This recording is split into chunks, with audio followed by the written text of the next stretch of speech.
السلام عليكم ورحمة الله تعالى وبركاته. كسودو أفن أكاديمي أرضيا يفتينك أنا برنا أخرسكي أخونتا أنو قاد وأنيجي حولالكيني تامر محمد. سيدا واد أغنهاي وحان كسوغو دي جرني كورسكي أها Basic of Computer. عشركان waa cashirkii ugu dambeeyay ee course-ka كسودو عشركا. أخبرنا معلمين توالدكنا أدينو إذب لهانو أشركي sida wada ognahay waxaan joognay qaybtii ugu dambeysay ee ahaa personalize. waxaan booqanaynaa personalize. haddaan soo daawan cashiradii hore personalize iyo wuxuu yahay ma fahamsanide ku laawo cashiradii hore waxaan ku soo saari doonaa sida caadada ahayd qaybtan kore ee videoga. aan gudagalno cashirkeeni. waxaan imaanaynaa qaybta maran ee computerkeena ama displaygeena. waxaan leenahay right click kadib waxaan kasii aadaynaa personalize. si toos waxa inoogu soo furmayo settingka laptopkeena. cashirkan midkii ka horeeyay waxaan kusoo sheegay personalize iyo wuxuu yahay anagoo soo qaadanay qaybtan koowaad ee personalize. qaybtan koowaad ee lagu magacaabo background iyo waxyaalaha noos imaado iyo waxyaalaha ay yihiin. cashirkeeni maanta waxaan ka bilaabaynaa colors anagoo geynayno qaybtan taskbarka. waxaana qaadan doonaa kaliya waxyaalaha aadka u muhiimsan qofka inuu fahmana daruuri ay tahay. waxyaalaha micnaha aan lahayna waan ka tagaynaa. aan imaano colors markaan imaano asna wuxuu leeyahay wejigan aan waxba ka duwaneen wejigii backgroundka. haddaan ku laabano backgroundka sida arkaysid wejigiisii iyo wejigan aad ayay u shahbadaa. markaa wejigan waa maxay colorska muxuu qabtaa? colorska waxa ugu muhiimsan waa laba qaybood, qaybtan iyo markaa qaybtan. qaybtan haddaan ku hormaro halkan waxaa ku qoran choose your color, dooro kalarkaaga. waa maxay dooro kalarkaaga? maxay tahay kalarkan aan dooranayo markaa? sida arkaysid hadda qoraalkan fartiisii waa far blue ah. sidoo kale buttonkan waa asna blue.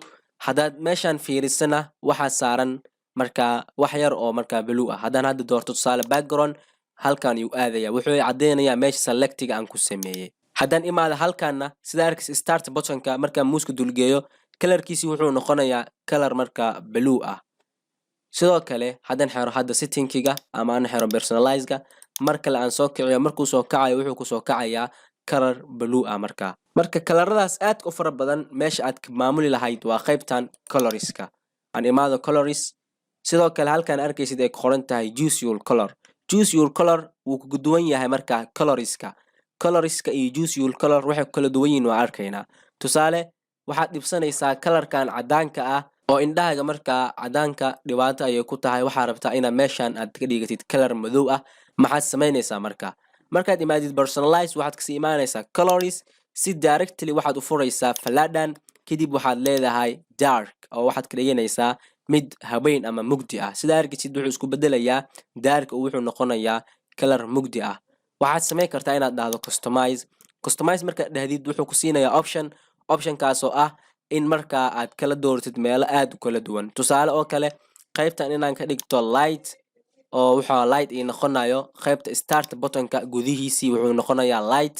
halkan wuxuu noqonayaa markaa dark. sidoo kale inta dark haddaan saaro start buttonka haddaan kusoo laabto wuxuu noqonayaa dark. start buttonka oo darki ah waxaa halkan keliya aan ka dhigi karaa markaa light sida arkaysid. halkan waxaa laga maamulaa markaa dark iyo light. aan imaado buttonkan. waa maxay buttonkan ay qoran tahay transparency effect. haddaan xiro buttonkan maxaa isbedelayo? tusaale halkan ila eeg haddaan furo buttonkan waxaad arkaysaa backgroundiga si daciif ayaad u arkaysaa. laga yaab in goowiska ay qaban laakiin transparent wuxuu qabtaa mar shayga kuu furan in markaa daciif uu ka dhigo ama inuu full ka dhigo effectigiisii. marka adiga ayay kugu xiran tahay sidaad jeceshahay. marka muhiimadda aan usoo gudbo. muhiimadda waa halkan choose your accent color. waa maxay choose your accent color? haddaan si automatic aan tigta u saaro wuxuu raacayaa markaa kalarka ama kalarka ugu badan ee aan isticmaalayo markaa displayga sawirka ii saaran ama backgroundga sawirka ii saaran. hadda kalarkan waxaa u badan markaa cagaar ama green. haddaan kusoo laabto settingga marka automatic aan tigta saaray markaan saaray sida arkaysid wuxuu si automatically u noqday kalar cagaar ah. qoraalkii geeskii iyo markaa buttonkii kalarkiisii xitaa halkan wuxuu noqday kalar cagaar ah oo automatically ayaa tigta u saaray. automatically tigta haddaan ka qaado marka waxaa awood u leeyahay kalarkan aniga jeclaysto inaan saarto haddaan kalarkan hadda aan doorto sida arkaysid wixii oo idil waxay isku bedeleen kalarkii aan hadda soo doortay aan usoo gudbo qaybta kale ee log screen intaan waxaa ahayd colorska log screen haddaba log screen oo maxaa tahay log screen sidaa ognahay cashirkii horena waan kusoo sheegay waa qaybtii banaanka ama qaybta koowaad inta computerka aadan looga ka qaadin ka hor waxa kuu soo baxaya ayaa waxaa lagu magacaabaa log screen log screenka sida arkaysid backgroundga ayuu u shahbadaa oo asna wuxuu leeyahay qayb marka background ay ku qoran tahay backgroundga log screenka iyo backgroundgan kale waxay kala duwan yihiin waa kaliya hal shay halkaasi oo ah Windows Spotlight waan soo aragnay picture iyo slide show oo background ayaan kusoo aragnay marka sidaad u fahansid picture iyo slide show sida loo saarto iyo waxay yihiin kulaa cashirkii hore waxaa ku soo saari doonaa qaybtan kore mar labaad kaliya waxaa markaan halkan lagu soo kordhiyay Windows Spotlight wax lagu magacaabo hadda Windows Spotlight muxuu yahay waa sawirada Windowska ku keedsan oo waa sawiro dabiici ah ama sawiro laptopkaaga Windowskiisa ku imaado sida arkaysid sawirkan hadda saaran marka picture iyo slide shadow cashirka hore aan kusoo sharxay marwi in waqtiga aan isku lumino aan soo gudbo marka themes hadda themes oo maxaa tahay themeska sida arkaysid waxa hoos imaado waxyaalo aad u fara badan oo kamid yihiin marka background iyo colorna hore aan soo qaadanay hadda background aan click siyo kaliya wuxuu inoogu celinayaa marka backgroundga sidaa darteed waan soo qaadanay background iyo color waxa muhiimada aan saareynaa sounds iyo marka mouse cursor haddaan aad marka soundskaasna waa marka codka ama codadka message-kii iyo waxyaalihii laptopkii qaabilsanaa waxaa jiro codad marka difficult ah Windows difficult inaad dhehid oo codadkii marka Windowska aad ku dhaafatid ama ina cod adiga aad soo gashatid oo dooratid tusaale waxaa rabaa qaybtan oo kale inaan codka ka bedelo test dan dhoo codka ayaa hadda ii muuqanayo sida ila tahay codka ma maqli kartiin sababtoo ah waxaan adeegsanayaa microphone sidaa darteed codka inaad maqashaan macquul ma ahan laakiin meeshan textiga waxaad ka fahmaysaa codkan iyo dhawaaqiisii sidoo kale halkan browse-ka haddaan browse aan dhaho wuxuu igeenayaa gudaha laptopkayga waxaana soo dooran karaa markaa cod laptopkayga ku jira kadibna apply ayaad leedahay kadibna okay ayaad leedahay sidaa ayuu markaa codka kaaga bedelayaa aan kusoo laabano markaa mouse cursor waa maxay mouse cursorka waxaa ku dhex jira waxyaalo kala duwan sida tusaale inaad kala bedesho labada qayb ee mouse-kaaga oo waxaad adeegsanaysaa mar walba hadda left click markaa wax yacni dooranaysid right clickna markaa shaygan faahfaahintiisa aad u baahan tahay adeegsanaysaa waxaad u bedeli kartaa in left click aad ka dhigto faahfaahintii right clickna aad ka dhigto markaa shaygii doorashadii ama clicktii sidoo kale waxaad bedeli kartaa nashqadaha marka muuska intaan waxa uu gudbaynaa marka themeska aan imaano qaybtan fontska sida arkaysid fontiska asna sidaan ayuu kugu soo furmayaa waa maxay marka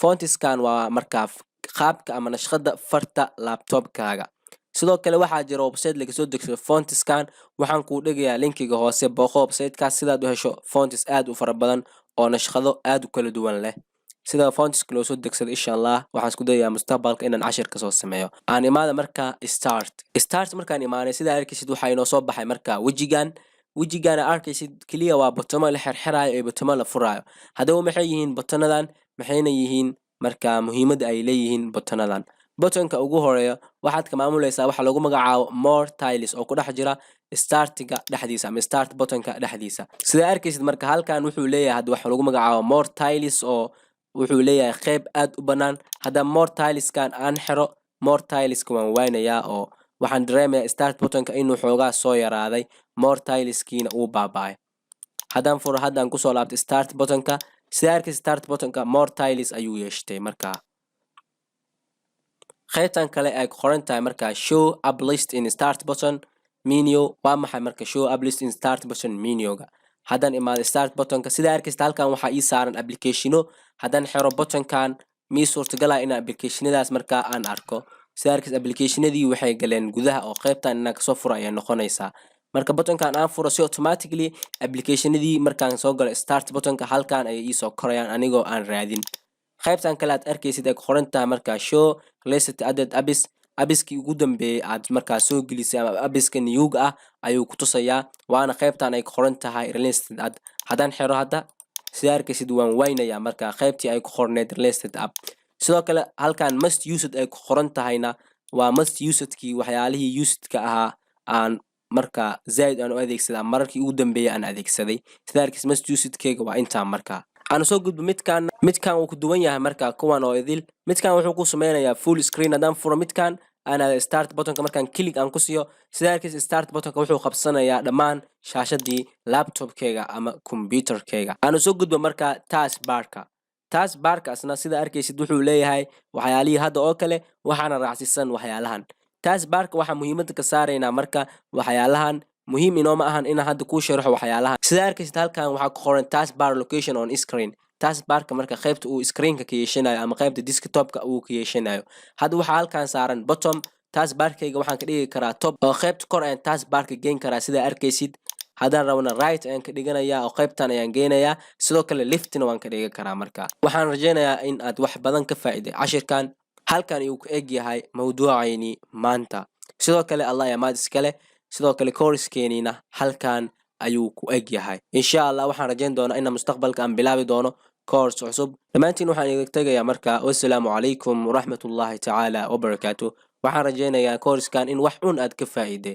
waxaynu balanaa intaan ku kulmi doono koorskiisa xiga aan waqti kalena aan wada qaadan doono dhammaantiin waxaan idin leeyahay mar kale wassalaamu calaykum waraxmatullaahi tacaala wabarakaatuh subxaanaka allaahumma wabixamdika ashhadu an laa ilaaha illaa ant astaghfiruka wa atuubu ilayk